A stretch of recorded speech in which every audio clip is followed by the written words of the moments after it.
This is Jaden. Welcome to the first episode of my new show, Vancouver Heritage Chronicles. I'm reporting to you today from the Hastings Mill Museum on the north foot of Alma Street. Inside this museum, you can find a lot of cool stuff about the history of Vancouver. I am here today to see what the museum has to show about the Great Fire of Vancouver. Now, let's go!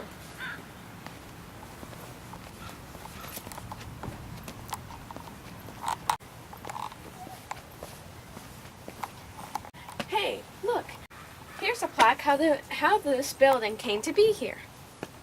As a survivor of the Great Fire in 1886, the Hastings Mill store is Vancouver's oldest building. It was built in 1865 as a general store for the Hastings Sawmill Company at the foot of Dunleavy Street near Gastown. This was also Vancouver's first post office and later served as a library and community center. In 1930, the building was floated to this site and repaired and restored by the Natives' Daughters of British Columbia, in memory of the early pioneers of Vancouver and British Columbia, to be used as a museum for the display of relics and early days of Vancouver and British Columbia. Come on, let's go on in. We are here now with one of the ladies that run the Hastings Mill, and what is your name? Hi, I'm Jackie Underwood. Pleased to meet you. Please, Jaden. Jaden. I'm with the Native Daughters of British Columbia. We own and operate the old Hastings Mill Store Museum. And I'm told you wanted to know what the connection between the mill store is and the Great Fire. Yes, that's very correct. Well, it's one of the reasons why this mill store and this museum exists today is because we survived the Great Fire. In fact, we're the oldest building in Vancouver. We outdate other buildings in Gastown by 20 years. We're an original pioneer building. We're all wood. And let me show you on the map how the fire started and where we were at the time. Now, you're familiar with this map? Oh, yes. The Great Vancouver Fire map that was made by Major Matthews, Vancouver's first city archivist. And here you see the tiny city of Vancouver, incorporated in 1886. That was in April. At that time, April, May, it was incorporated, and the fire was on June 13th, wasn't it, Jaden? Yes. Yeah. 6 months. For the last 6 months, it had been a huge building boom. So what you've got is you've got dry tinder, you've got green wood, you've got lots of sap, and a hot, sunny summer morning. And it was a Sunday. People are in church, but they're used to a lot of smoke in the city, so they didn't think anything was wrong when they saw a lot of smoke.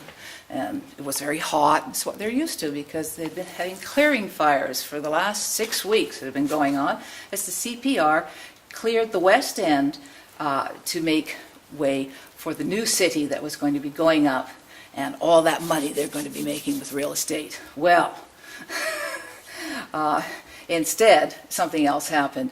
There was a lot of debris from fallen trees, a dense mass of 20 feet high piles of undergrowth and trees caused by what was known as the bowling pin method. In the old days, they didn't use environmental practices. They just used to clear outright and wholesale chop down trees.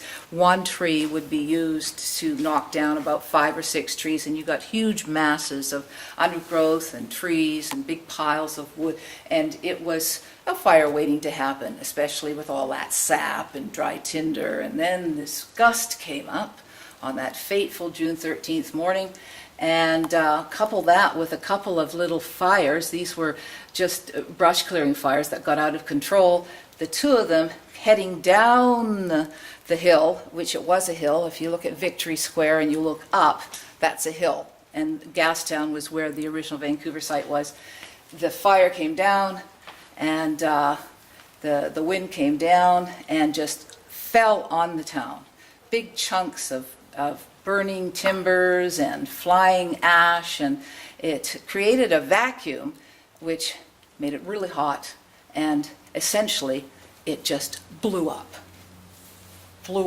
And in 45 minutes the whole town is engulfed in flame.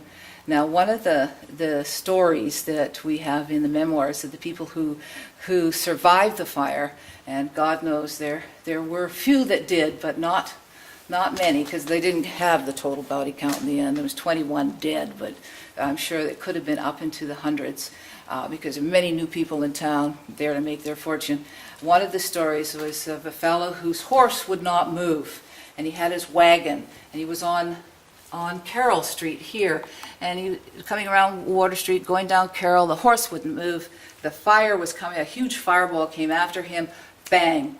The whole thing just disintegrated. Man, horse, wagon, gone. All that was left were the horse shoes and the little metal bolts that go into a wagon. Some people escaped to the Hastings sawmill, and this was the way they ran, up Alexander Street, and the fire was moving so fast that if you ran along the wooden path, the wooden sidewalk, it's like those old-time movies, the fire burning and the path, you had to literally jump off the sidewalk. And it got as far as the Hastings sawmill. They put wet blankets on some of the cottages. They were beating the roof of the manager's house with brooms, and then bang, the wind changed direction. What I heard was also what I also heard about.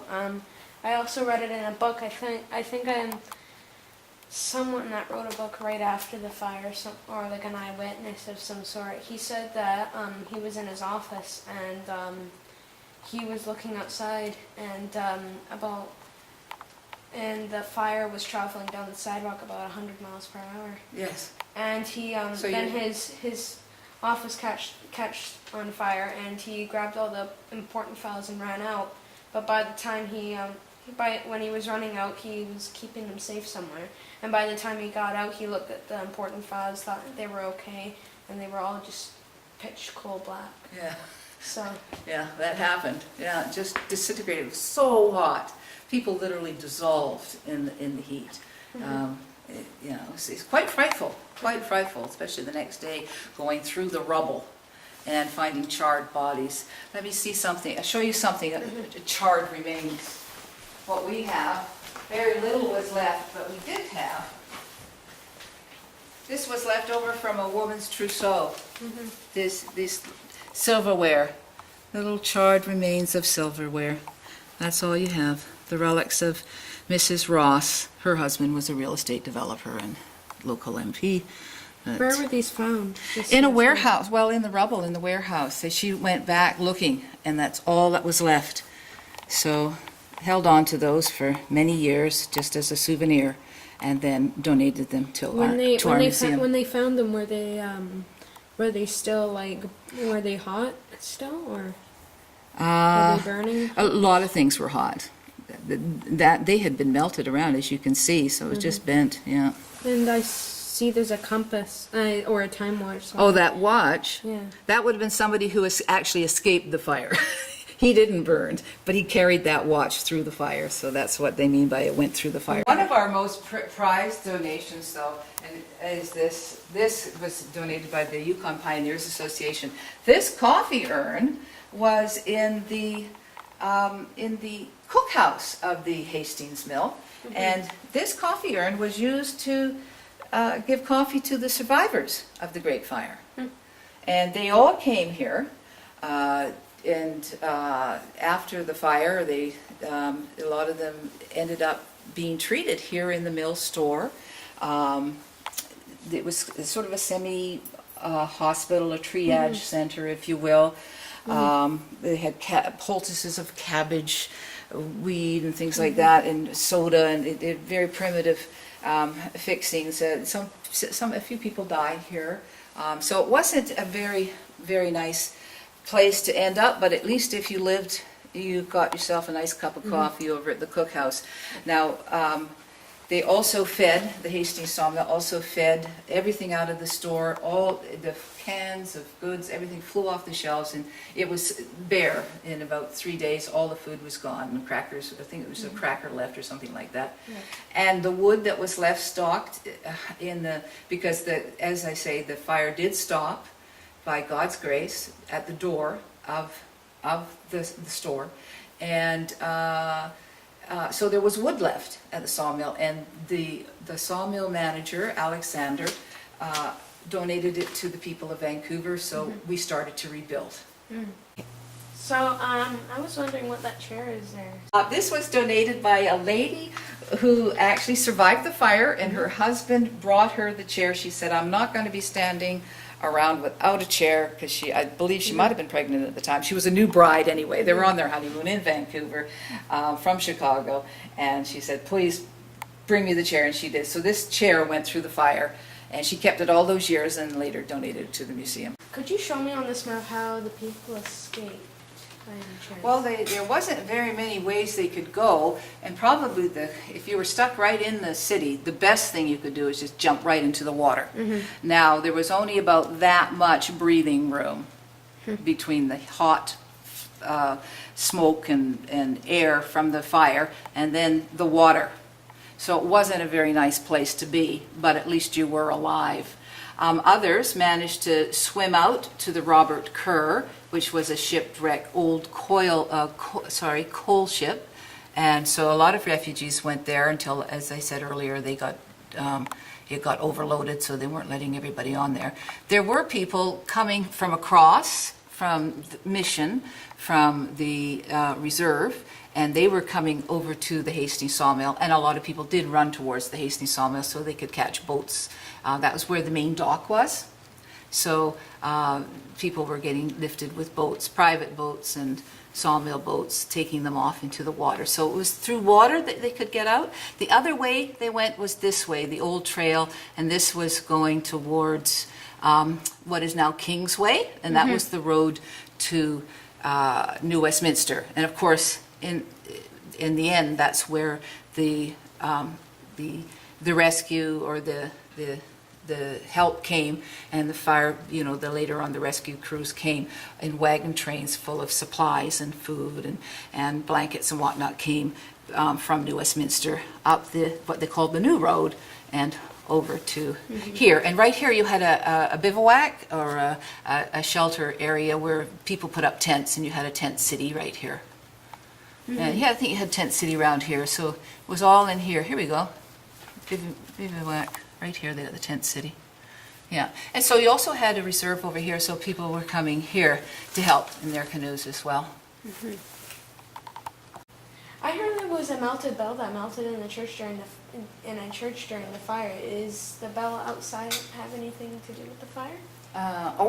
We've got a bell that didn't melt because we didn't get burnt. We were lucky. St. James Church just went up in flames and it just melted. Have you seen that burnt? No, not yet. Oh, that's something. Well, I'll show you our bell, which you've seen outside. It was the cookhouse bell. And it was on this building here. See this building here? This is an old photo of the Hastings sawmill back in 1872 when we became the first post office in Vancouver. And this is the cookhouse, and the bell is sitting right on top. And so that is where that bell was. And so if it had anything to do with the fire, it was to probably sound that we're okay, that you can come to the Hastings sawmill. Yeah. I believe this shipwreck in front of it is covering the bell right there. But there's the cookhouse, and here, you'll be interested to know, is the old mill store. This is an 1872 photograph of the original store. That's the building we're in now. But of course, back in the 20s, actually 1930, it was put on a barge and brought here and turned into a museum. But this is how it was originally set, with this early Vancouver picture you'll see here. That's Vancouver's first school, Hastings Sawmill School. And these cottages along here were the cottages for the workers, and that's the manager's house. So that was early Vancouver, Hastings Sawmill. And of course you had Gastown, where all the drinking went on, which brings us to the first building that was built after the fire, doesn't it? Yes, is it the Tremont Hotel Tremont. That's right, because what do you need? There's no good water around and you're thirsty, you're building a new city. Mm-hmm. So they were selling, I think it was, what were the beers, Spinnakers for $5 or, no, 5 cents, 5 cents. I think we might have a picture of the Tremont. If not, we do have a picture of Vancouver about 4 weeks after the fire, and that shows everything. Could you possibly show us? Sure. This is what Vancouver looked like just before the fire. This is January '86, this photograph here. And of course it was a lot newer. You would have had 6 months worth of building, and then they had the fire, it was gone completely, and here you have it rebuilt 4 weeks after. That's Cordova Street. So that would be all your new buildings going up on Cordova. Look at all that wood. Yeah. Mm-hmm. And here's a few weeks after the fire, a real estate office. Check that one out. But of course, as we mentioned, the first building was the Hotel Tremont to serve the thirsty workers. Well, I just want to thank you for giving us this tour about the Great Fire of Vancouver, and this is Jackie here. Jackie Underwood. Nice to meet you guys. That gave us a tour of the old Hastings Mill Museum. Well, that's it, ladies and gentlemen. I hope you enjoyed our first show about Vancouver heritage and the Great Fire. This is Jaden and Rita signing off from the Hastings Mill Museum in Vancouver, British Columbia.